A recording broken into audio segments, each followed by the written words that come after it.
Hello everyone, स्वागत है आपका एक और नई वीडियो में। आज हम क्लास 11 का तीसरा चैप्टर है अपवाह तंत्र, उसका ये पार्ट 2 होने वाला है, जिसमें हम दो टॉपिक कवर करने वाले हैं जो आपको इंडेक्स में दिख रहे होंगे। गंगा नदी तंत्र और ब्रह्मपुत्र नदी तंत्र। बहुत ही इंपॉर्टेंट और बहुत ही नॉलेजेबल ये जो है टॉपिक होने वाला है। आइए इस वीडियो को स्टार्ट करते हैं, और स्टार्ट करने से पहले मैं आपको कहना चाहूँगा, रिक्वेस्ट करूँगा कि अगर आपने चैनल सब्सक्राइब नहीं किया है तो आप जल्दी से जाइए और चैनल को सब्सक्राइब कर लीजिए और बेल आइकन को ऑल पे प्रेस कर दीजिए, ताकि हर वीडियो की नोटिफिकेशन आपको सबसे पहले मिल सके। आइए जल्दी से इस वीडियो को स्टार्ट करते हैं। पहला टॉपिक हमारे पास है गंगा नदी तंत्र। अब गंगा नदी तंत्र को पढ़ने से पहले हम समझेंगे इसका मतलब क्या होता है। गंगा नदी तंत्र का मतलब होता क्या है। देखिए, आप गंगा नदी होती है, आपने गंगा नदी का नाम सुना है, एक बहुत ही भारत की बहुत ही महत्वपूर्ण नदी है। तो जो गंगा नदी है और उसकी जो सहायक नदियाँ हैं, ठीक है भाई, गंगा नदी है और उसकी कुछ सहायक नदियाँ हैं, ठीक है। तो ये जो बहती हैं, तो इनका एक अपना एक नेटवर्क है, अपना इनका एक जाल है, ठीक है। उसी जाल को हम क्या बोलते हैं, गंगा नदी तंत्र। क्या कहा मैंने, दोबारा सुनिए एक बार, कि जो हमारी गंगा नदी है और उसकी जो सहायक नदियां हैं, ये मिलकर जो है एक तंत्र का निर्माण करती हैं, एक जाल का निर्माण करती हैं, जिसे बोला जाता है गंगा नदी तंत्र, ठीक है। अब गंगा नदी तंत्र में सबसे पहले हम पढ़ने वाले हैं गंगा नदी के बारे में। तो गंगा नदी उद्गम, उद्गम का मतलब है कि गंगा नदी कहाँ से निकलती है। देखिए, गंगा नदी जो है गंगोत्री हिमनद से निकलती है। कहाँ से निकलती है बेटा, गंगोत्री हिमनद। एक ग्लेशियर है जिसका नाम क्या है, गंगोत्री हिमनद। और इस हिमनद की, इस ग्लेशियर की ऊंचाई कितनी है, 3900 मीटर है। कितनी है बेटा, 3900 मीटर, ठीक है। और ये जो गंगोत्री हिमनद है, मैं आपको बता दूं ये कहाँ पर स्थित है। देखिए, ये जो गंगोत्री हिमनद है, ये हमारा उत्तराखंड राज्य में ज़िला है उत्तरकाशी। उस उत्तरकाशी ज़िले में ये जो है गंगोत्री हिमनद मौजूद है, ठीक है। दूसरा पॉइंट है, यहाँ इसका नाम कहाँ पे, यानी उत्तराखंड में, ठीक है, यानी उत्तरकाशी ज़िले में। तो यहाँ इसका नाम क्या है, भागीरथी नदी है। बहुत ही इंपॉर्टेंट क्वेश्चन है कि गंगा नदी का दूसरा नाम क्या है। तो गंगा नदी का नाम क्या है, भागीरथी, ठीक है। यहाँ पे इसको क्या नाम बोला, क्या नाम दिया जाता है, भागीरथी। यानी अभी गंगा नदी शुरू नहीं हुई है, ठीक है। यहाँ पे अभी क्या है, भागीरथी है। अब देखिए, जब ये देव प्रयाग में अलकनंदा नदी से मिलती है, अब एक और नदी है जिसको बोला जाता है अलकनंदा नदी, ठीक है। और ये अलकनंदा नदी जो है सतोपत हिमनद, एक ग्लेशियर है जिसका नाम है सतोपत, उस सतोपत हिमनद से ये जो है निकलती है, ठीक है। तो होता क्या है कि जो ये भागीरथी नदी है जो गंगोत्री हिमनद से निकली है, और जो अलकनंदा नदी है जो सतोपत हिमनद से निकली है, ये दोनों जो है देव प्रयाग में, देव प्रयाग एक जगह है, उस देव प्रयाग में आपस में क्या करती हैं, मिल जाती हैं। और जब ये मिल जाती हैं तो एक नदी बन जाती है, एक नदी, बड़ी नदी बनती है, जिसे बोला जाता है गंगा नदी, ठीक है। तो आप समझ गए गंगा नदी को। तीसरा पॉइंट हमारे पास है, अलकनंदा धौली और विष्णु गंगा धाराओं से मिलकर बनती है, ठीक है। भाई, ये जो अलकनंदा नदी है, जो ये भागीरथी नदी में मिल जाती है अलकनंदा नदी, ये नदी जो है दो नदियों से मिलकर बनी है। कौन कौन सी, एक है धौली, एक है विष्णु गंगा, ठीक है। अब देखिए, ये जो धौली नदी है और ये जो विष्णु गंगा नदी है, ये दोनों नदी जो है एक जगह है जिसका नाम है विष्णु प्रयाग। वहाँ पे ये दोनों नदी मिल जाती हैं और फिर एक अलकनंदा नदी इसको बोला जाता है। अब इसको थोड़ा सा डायग्राम के मदद से समझो इसे थोड़ा सा। देखिए, ये हमारी धौली नदी है, ये हमारी विष्णु गंगा नदी है। ये दोनों नदी जो है कहाँ, किस जगह पे मिली, विष्णु प्रयाग जगह पे, ठीक है, विष्णु प्रयाग जगह पे मिली। और इसको फिर एक बड़ी नदी को नाम क्या दे दिया हमने, अलकनंदा नदी। फिर ये अलकनंदा नदी और जो हमारी गंगोत्री हिमनद से भागीरथी नदी आ रही है, ये दोनों नदी जो है देव प्रयाग में आपस में मिल जाती हैं, और फिर इसको जो है क्या बोला जाता है, गंगा नदी, ठीक है। पूरा कॉन्सेप्ट आपको समझ में आ गया होगा, आई होप। चौथा पॉइंट देख लेते हैं जल्दी से, अलकनंदा की सहायक नदी।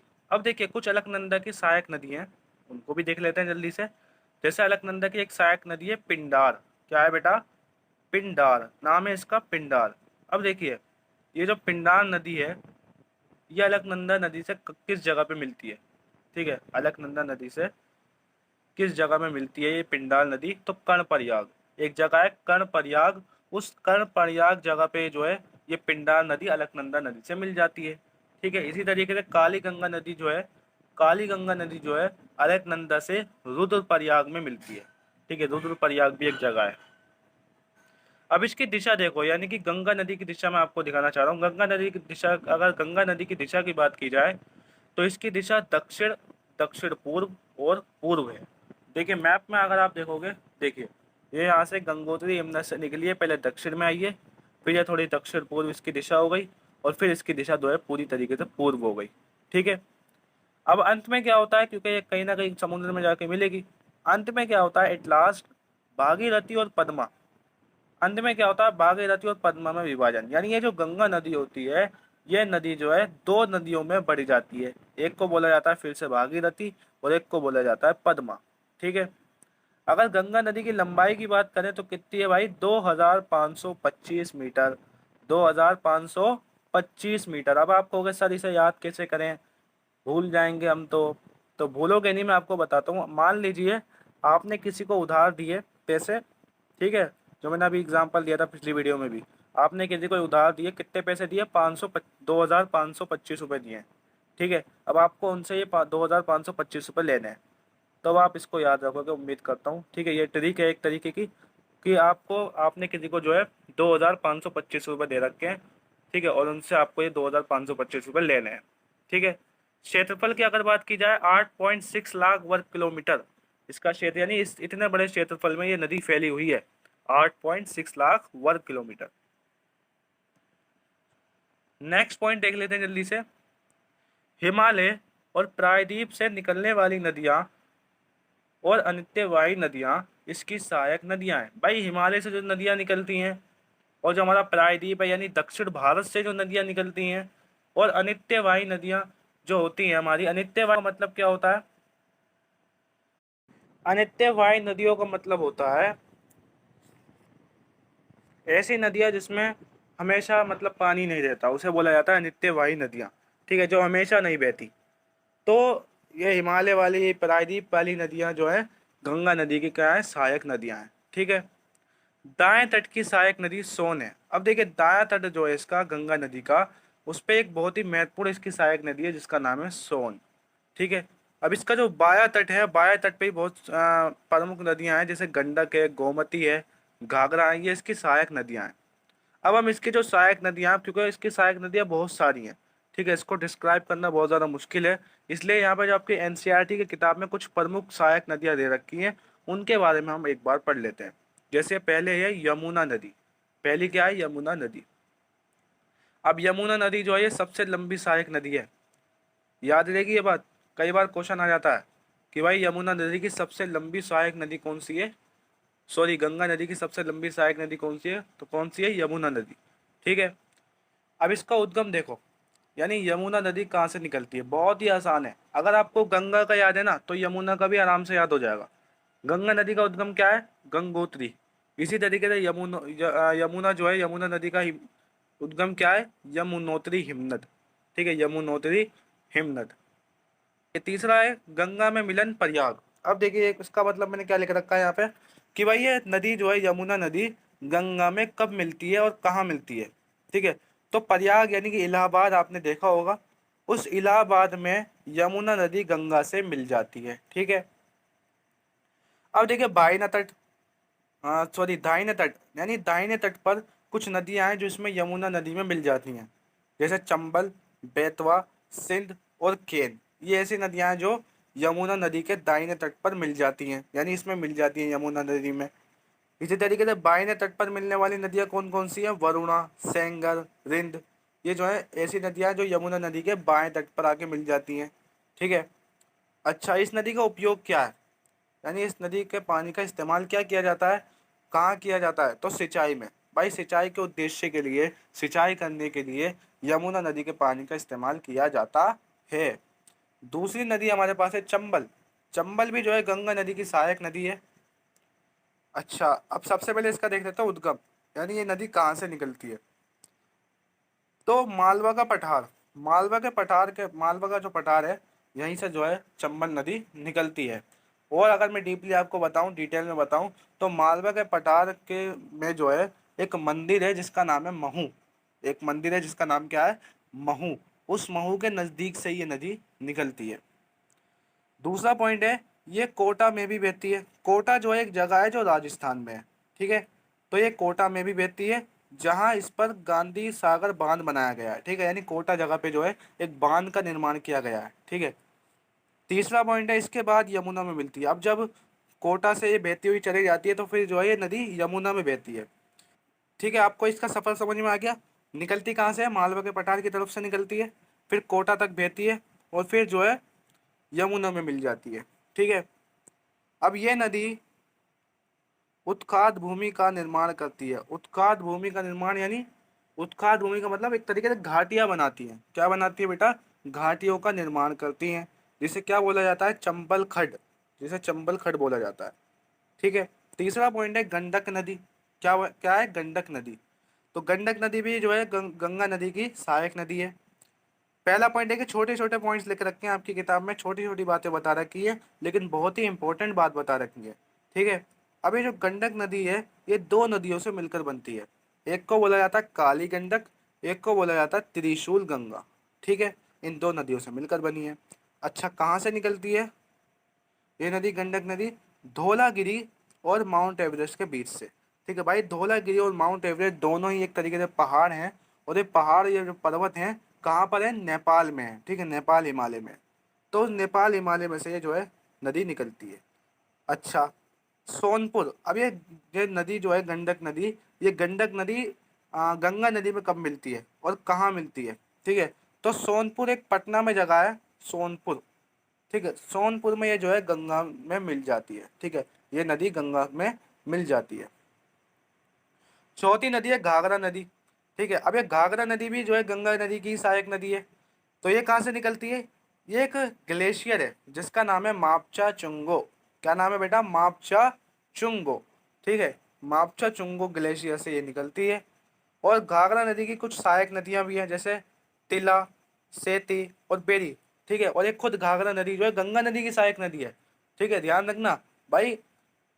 गंगा नदी की सहायक नदी कौन सी है, घाघरा नदी। और घाघरा नदी की भी अपनी सहायक नदियां हैं। कौन कौन सी है, तिला, सेती और बेरी। पांचवी है कोसी नदी, ये भी गंगा नदी की सहायक नदी है। ये कहाँ से निकलती है, माउंट एवरेस्ट के उत्तर में से निकलती है ये, ठीक है। और जहाँ पे इसे क्या बोला जाता है, अरुण, ठीक है भाई। कोसी नदी को वहाँ पे क्या बोला जाता है, अरुण बोला जाता है, अरुण। और फिर होता क्या है, जब ये बहती है, ठीक है, भारत की भूमि पर आती है, तो इसमें जो है सोन नदी, कोसी नदी और तमुर कोसी इसमें जो है मिल जाती है अरुण नदी में। और तब वहीं से इसका नाम क्या बदल जाता है, और क्या नाम हो जाता है, कोसी नदी, ठीक है। छठी है रामगंगा नदी।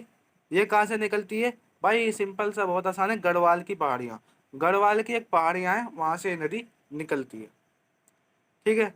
और गंगा में कब मिलती है, तो कन्नौज, कन्नौज एक जगह है, वहीं के नज़दीक ये जो है गंगा में मिल जाती है। सातवीं है, थोड़ा सा आपको दिख नहीं रहा होगा, लेकिन मैं आपको बता दूं, ये नदी है दामोदर नदी। कौन सी है बेटा, दामोदर नदी।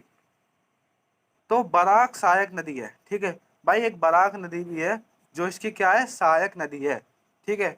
और ये जो दामोदर नदी है, ये इंपॉर्टेंट क्वेश्चन है, देखिए ये इंपॉर्टेंट क्वेश्चन है, यहाँ से क्वेश्चन आता है कि देखिए क्या लिखा हुआ है कि बंगाल का शोक कहलाती है। यानी ये जो दामोदर नदी है, इसको क्या बोला जाता है, बंगाल का शोक बोला जाता है, ठीक है। क्या बोला जाता है, बंगाल का शोक, ठीक है।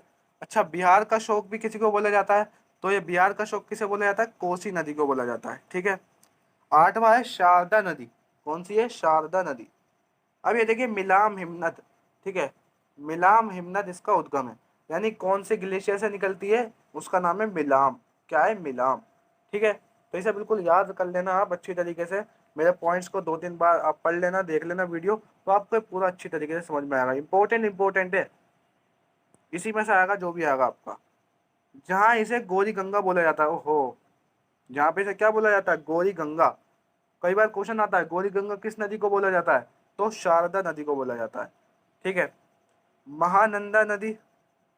अब ये जो महानंदा नदी है कहाँ से निकलती है, दार्जिलिंग की पहाड़ियों से निकलती है, ठीक है, दार्जिलिंग की पहाड़ियों से निकलती है। सोन नदी। सोन नदी कहाँ से निकलती है, अमरकंटक पठार। पठार एक बहुत ही प्रसिद्ध, बहुत ही फेमस पठार है। क्या है, अमरकंटक पठार। तो यहाँ से निकलती है। और आरा एक जगह है, आरा एक जगह है उसी के नज़दीक में जो है ये गंगा में मिल जाती है। अब जो हमारा दूसरा नदी तंत्र है वो है ब्रह्मपुत्र नदी तंत्र। आइए इसको भी समझ लेते हैं जल्दी से। ये तो बहुत ही आसान है, बहुत ही छोटा टॉपिक है हमारे पास। तो गंग ब्रह्मपुत्र नदी कहाँ से निकलती है ये देखिए। ब्रह्मपुत्र नदी जो है एक ग्लेशियर है जिसका नाम है चेमा युंगडुंग। क्या है? चेमा युंगडुंग। और ये जो चेमा युंगडुंग हिमनद है ये हमारा तिब्बत में है। ठीक है, तो इसका मतलब क्या पता लगा, ब्रह्मपुत्र नदी कहाँ से निकलती है? तिब्बत में से निकलती है। ठीक है, कौन से ग्लेशियर से?